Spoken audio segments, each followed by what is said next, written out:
Well, I was thinking about what I was going to say today. There's a number of versions of this in speaking today. We're still in Hebrews 11, just in case you've been gone for a few weeks and say, hey, are we still in Hebrews? What's going on? Yes, we are still there. And it's a lot there. We're getting close to the end, though. I don't know if that's a celebration or sadness, but we're getting close to the end. And as I said, there are several versions of this sermon that I'm thinking about delivering to you. There's the weepy one that you kind of see all the time,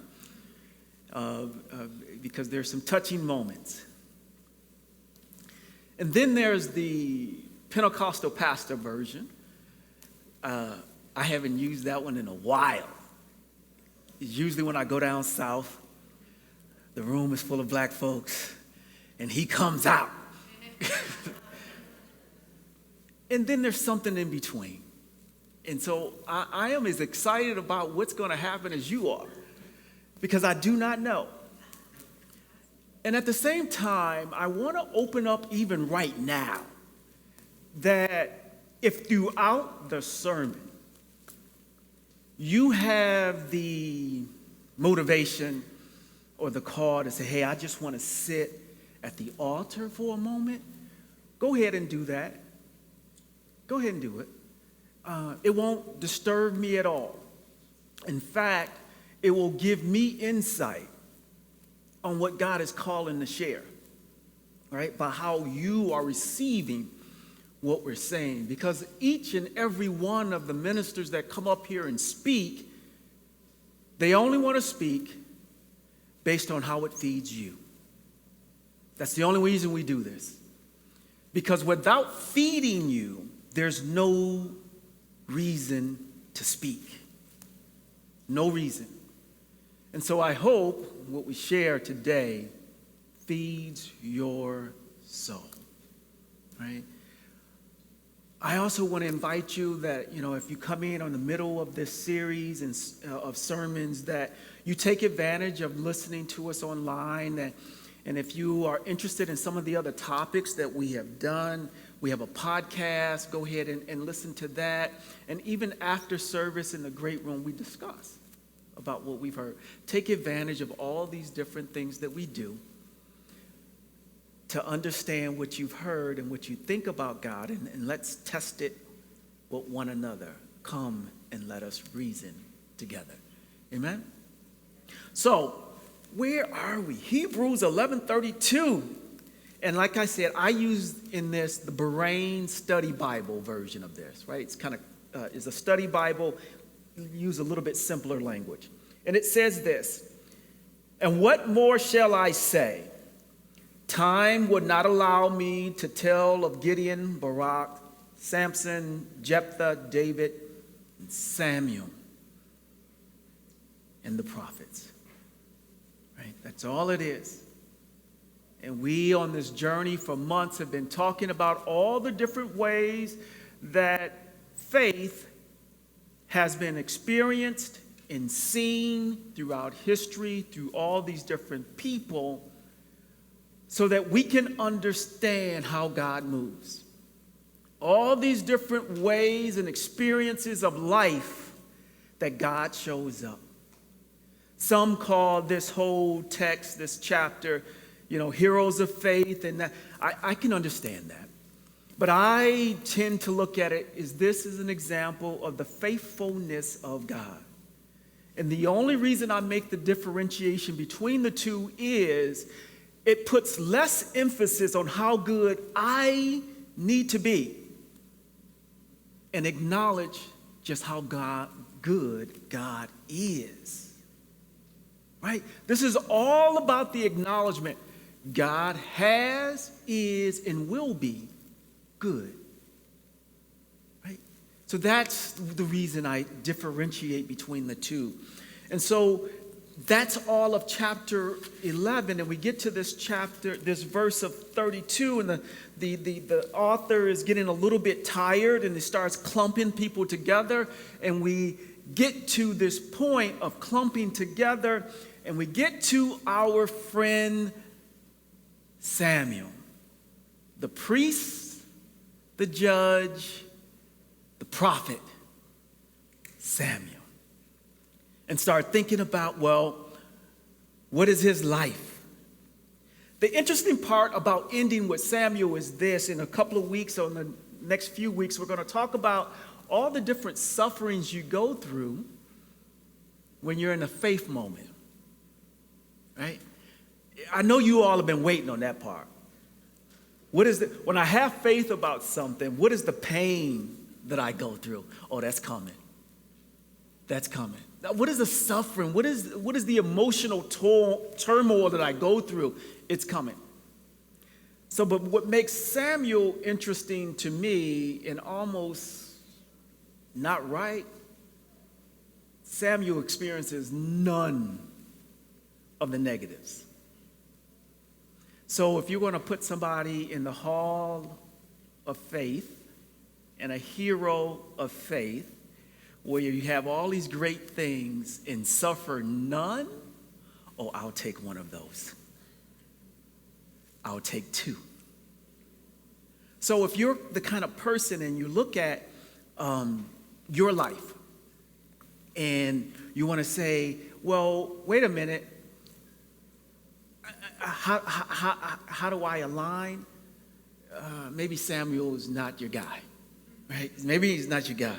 Because it got me to thinking, and hopefully you'll think about it well, is, you know, if faith exists in all these different ways, and I know the journey I'm on, how do I find myself on this map? Right? There's all these different people that have gone through all these different ways, and now we have Samuel, and he seems to be very different. You know, we had Samson, which, you know, he's a knucklehead. We had David. We had all these other people that I can kind of get with. You know, which am I? Am I the knucklehead? All right, maybe. Maybe not. But one of the things that we always talk about in our church to help us to think about things spiritually is, are there any physical parallels? Things we see in nature. And so it got me to thinking about blood in our bodies. And are there any parallels there, right? So, and it also got me to thinking about this concept, and I want to share with you, called faith type. Faith type. What type of faith do you have? And how that aligns with blood, because some of you may know, maybe some nurses, doctors, people in the medical field, you know, there's different types of blood. You know, blood does some very common or unified things, right? It takes nutrients to the cells of your body. It takes certain waste products away, and it makes sure that you can rejuvenate yourself and be healthy and all those other things. That's what blood does generically. But even in that, there are some blood types. There's A, there's B, there's AB, there's O, and then there's the positive and negative of each. Blood types. So does faith live in that same way? Right? So faith can rejuvenate itself. Faith feeds hope, and hope feeds life. Faith allows us to move and be and grow. And through this thing called testimony, we can receive a transfusion of faith. Just like in modern medicine, you can receive a transfusion of blood. So, if there is a blood type and there is a faith type, blood teaches a very important caution. And that is this: you need to know your blood type, because if you were ever to need a transfusion, you need to get blood that is compatible with you. You need to get blood that is compatible with you. Otherwise, the thing that was meant to help you will harm you. The thing that was meant to help you will now harm you. In blood, you can get sick and you still don't address the issue, but with faith, if I say I can be Miss Cindy and I go and do the things that Miss Cindy does and then I get knocked in the head, then I'm going to say, hey, this thing, faith doesn't work. Right?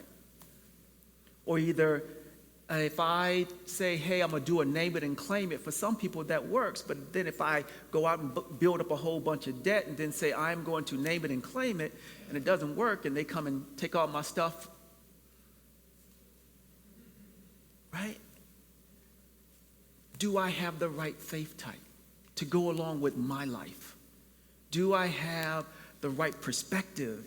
Because if I don't have the right perspective, if I can't find myself within the examples of all these different people, I will start applying something and then get disappointed with God because God is not delivered. And then I question, is God actually faithful? When in reality, God has given me examples, taught me about my life, and put the testimony of people in front of me. Can I now adjust and find myself on the map? Right? Because like I said, if you compare yourself to Samuel, you're probably going to have some problems. Samuel had a good life. He doesn't fit any of the suffering. In fact, as a child, he was committed to the temple, and it was under a Nazirite vow. He was committed to the temple and to the priest Eli. As he grew up, he gained favor with God. And back when a time when God was not audibly speaking to people, God spoke to Samuel. Samuel rose from being a servant to a priest, taking the concerns of the people to God. He then became a judge, settling disputes between the people, and then a prophet, hearing from God about the future of the people and telling them how they can make adjustments to their life. And he did all of that without any of the sufferings. So if you have a Samuel mindset and you have a perfectionist mindset, you're going to be disappointed. Because if that's not your life, it's just not your life. You're going to be very, very disappointed. Because he did everything right and God took care of him. I've had some challenges. Have any of you? So where do we look for faith in the story of Samuel? What's going on? And I am so happy that in the 1 Samuel chapters 1 through 25, there's this woman called Hannah that is also a part of Samuel's story. She is Samuel's mother. I'm sorry, Hannah is Samuel's mother. I want to make sure I get these names right because it starts to get tricky. She is the second wife of Elkanah. The first wife, Peninnah, has children by Elkanah. And if you know anything about culture in the Old Testament, that if you're a wife and don't have children, society frowns on you. So we can kind of understand kind of the turmoil and the suffering that Hannah is going through. She's married to this man who loves her. He gives her a double portion when he goes to sacrifice. He shows his love to her. He shows his love to her all the time, wherever he can. And he's now confused on why she is disappointed in her life. But she says, you know our culture. You know who we are. And I don't have a son to offer you. So, that is her deep desire, to one day have a son. And she goes to the temple and she cries out to God and says to God, please bless me and provide a son. And if you do that, I will commit this son back to you in the temple. He will have a Nazirite vow. He will not cut his hair. He will not drink strong drink. Sound familiar? Samson. But Samuel's not going to have great strength. That is not the same.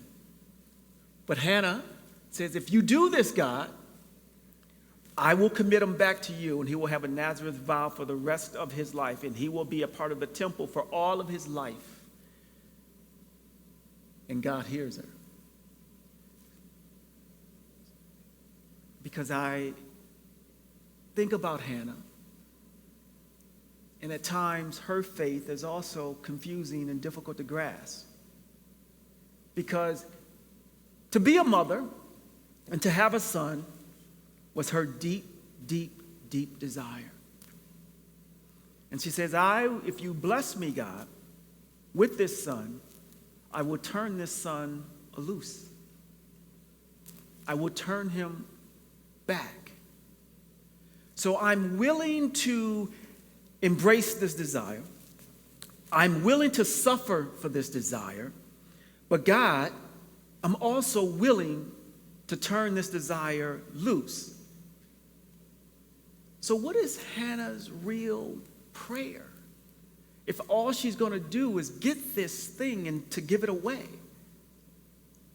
What's going on here? What's deeper than deep? What's deeper than this deep desire?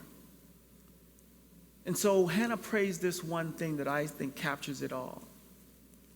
She goes to the altar and she prays to God, and God hears her say this: look upon your servant and my vexation and remember me.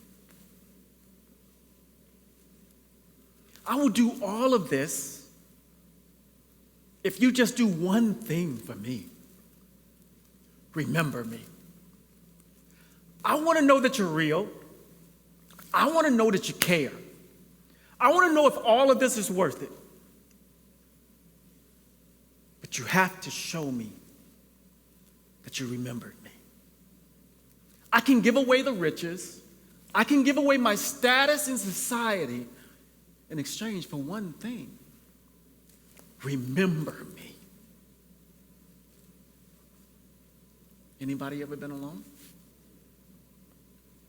Anybody ever felt no one cared? Anybody ever felt like none of this matters? Anybody ever been in a place where, why am I here and doing this? And the one thing I really get concerned about in Western society is this: we are very comfortable. A lot of the troubles, let's say, of a developing nation that it has, of people starving to death, being bombed like we have going on in certain places around the world, we don't experience those. And so we think it's just us instead of the blessings of God. And so because life is so comfortable and we are living so well relatively, we got complaints. We don't have real problems. We got complaints. We don't have real problems. Our problems are solvable in one generation. So as a result, we have this question: God, are you real?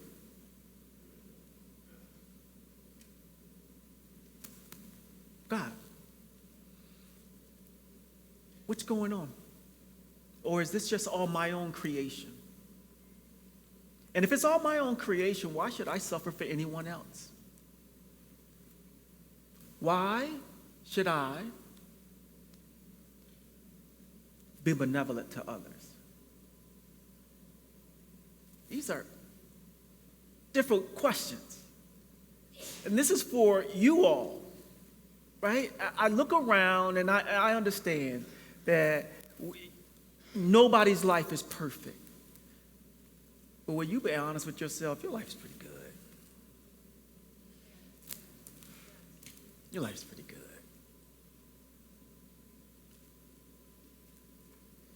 All right, some people are trying to pause. Some people are like, I don't know, Pastor. I don't know. Oh, come on. We're out here in Westchester, Pennsylvania. We are not even in the hood. Come on. Why is that important? Because as you start searching for things, you can always search for more things. And you're putting God through these litmus tests on things. But I'd rather you get to a point where you can search the deep desires of your heart. What is that? Is it really a new car? Is it really? Is it? Oh, come on. Is it you're comparing yourself to your neighbors and the house they have versus the house you have? What about your family members, their bank accounts bigger than yours? Really? Is that your deep desire? Is that it? Is that all Christianity has become? Is that all our faith has become? Is that all this experience has become? Because let's be honest, the pressure that Hannah is feeling is societally given. I want to be a mother. The pressure comes from the people. Her husband has already told her, I love you. I give you double portion. And in fact, aren't I more to you than 10 sons? Where's this pressure coming from? And even in that moment, I love the faithfulness of God. And even though the pressures are self-given, God said, I still hear you. Because to you, it is a misery. Because to you, it is a vexation. I hear you. But you're going to have to dig deep into the deep desire and meet me there. Meet me there. Because the surface stuff, we got to let go. The surface stuff was never meant to define our relationship with God. It was in the deep desires. God sacrificed God's son, what? For a relationship, deep desire. God gave us free will so that we can openly and independently love him, deep desire. God made it so that you could choose to serve or not serve, deep desire.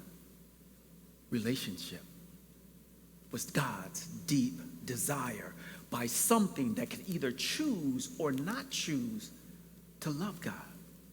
It's the same when we have with our spouses and our mates. I don't want you here because you gotta be here. I want you because you want me. I don't want my child in my house because they have nowhere else to go.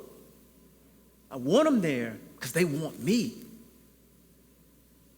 So I say to our 21st century Cornerstone Christian Fellowship Church in Westchester, Pennsylvania, kind of suburban, kind of sedity. What shall we say then? What is the desires of our heart for this earth?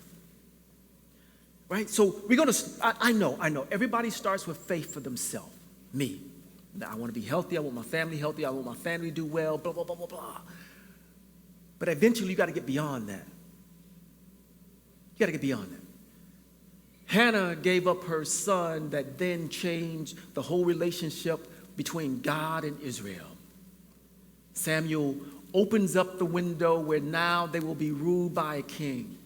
He anoints Saul and then David. He fundamentally changes everything. But Hannah had to give all of that up. She had to get beyond herself. Because if she kept that son, none of this happened. So either it doesn't happen this way. What I want each of us to get to is back to a fundamental question that most of us asked ourselves as a kid. And that is this: why am I here? I know scholars are now to the point that simply life is a set of random events, and that I am an eventuality based on all the different permeations of the earth. I don't believe that. I believe I'm here for a purpose. I believe that we jointly have purpose. But we got to get to deep desires before we can get to the point of experience them with God, because we need God's help in order to execute the plan. Shall I say that again? Slower this time. We need God's help so that we can fulfill the purpose and execute the plan of this earth. The elders and your leaders, the pastors of this church, we talk about what would life be like in the original design called the Garden of Eden. What would that be? Or where the lion lays down with the lamb, meaning no war, no conflict, where there's enough for all and we knew how to work together. We can't even sit in church together. That is the marvelous work that we're trying to do here, even at Cornerstone, where we have people of different backgrounds and beliefs come together and somehow get along. We are in a time, unfortunately, where we're going into a political season where it's some conversations we can't have until December. Isn't that a shame?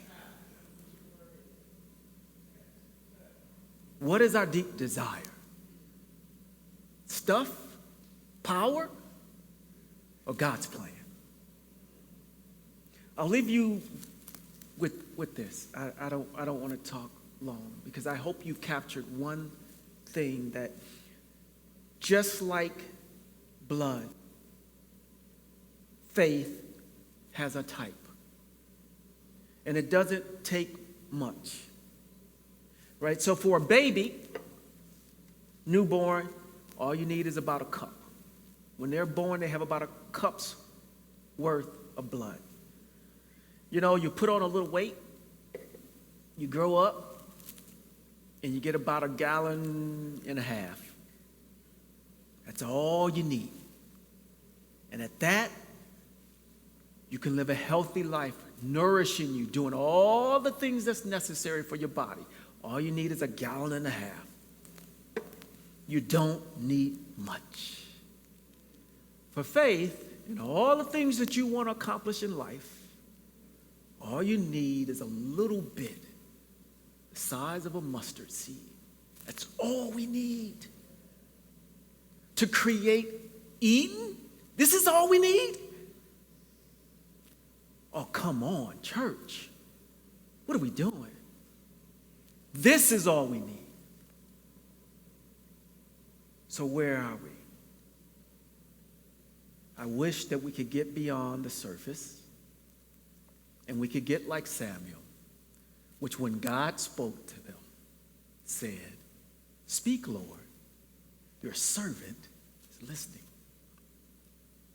Speak, Lord, your servant is listening. So my question, are we still God's servant? A lot of questions today. A lot of questions today. But if we take even one of them and answer them for our life, I think we're a long way along the path to having the faith the size of a mustard seed that literally can change